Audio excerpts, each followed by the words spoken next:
Quoi qu'il en coûte, tiens, je n'ai pas oublié ce fameux quoi qu'il en coûte. D'ailleurs, vous le répétez, vous le dites. Le coût des mesures prises. Restaurants, cafés, hôtels, culture, événementiel, sport. Quel nouveau coût pour le budget du pays?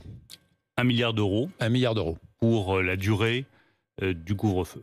Donc c'est une somme qui est très importante. Je voudrais juste donner un élément de comparaison. Oui. Si nous procédions à un vrai reconfinement dans les zones où le virus circule activement, uniquement dans ces zones-là, le coût serait de l'ordre de 5 milliards d'euros.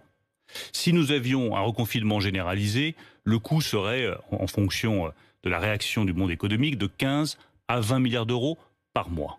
Donc je préfère de loin, au-delà de l'aspect sanitaire qui est évidemment la priorité absolue, que nous prenions des mesures fortes, rapides, circonscrites, immédiates, et que nous soutenions, comme nous l'avons annoncé hier, fortement les secteurs qui sont le plus concernés, plutôt que d'être dans cette situation de reconfinement général qui serait insupportable psychologiquement, socialement et pour les finances publiques. Mais c'est vrai que pour les restaurateurs, pour les hôteliers, pour les bars, pour les salles de cinéma, pour les théâtres, toutes ces personnes que j'ai eues hier au téléphone par dizaines, c'est un drame. On en a conscience. Enfin, le restaurateur qui s'est dit, ça y est, ça redémarre.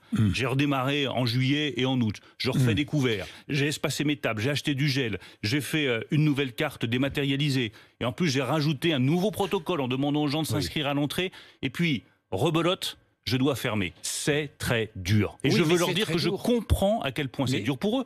Je serai, juste après notre émission, auprès de restaurateurs parisiens pour discuter avec eux de la manière dont on peut les accompagner et de veiller à ce que nos mesures soient les plus efficaces possibles.